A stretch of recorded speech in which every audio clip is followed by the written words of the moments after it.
ये बात भी बता दिया मैंने। अच्छा फिर और देखो कि मैंने शुरू के चैप्टर में बताया था कि जो पौधे हैं, नबातात है, प्लांट्स है, उनके बीज, उनके फूल, उनके फल, उनको सबको आप देखो, आपको जो है ना अल्लाह की उसके अंदर कारकर्दगी नजर आएंगी कि वो फूलों के कलर क्यों होते हैं, अलग अलग कलर के क्यों होते हैं। फूल जो है कीड़ों को अट्रैक्ट करने के लिए उसमें कलर होते हैं। अब फूलों के अंदर क्या जान है क्या? उनके अंदर जान तो है मगर दिमाग का है।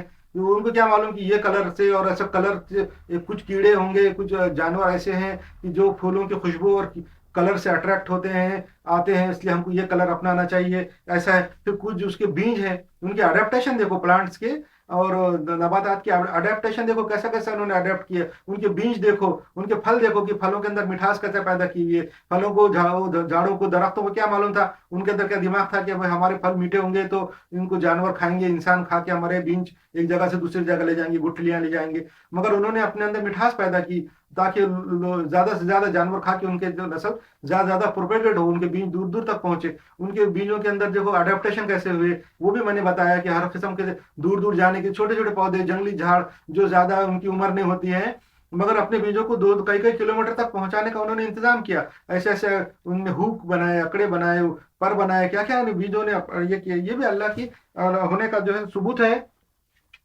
प्रूफ है। और अल्लाह के बारे में आपको जानने के लिए एक मौका दिया है। इसके अंदर इसलिए भी उसके ऊपर गौर करना चाहिए चीजों पे।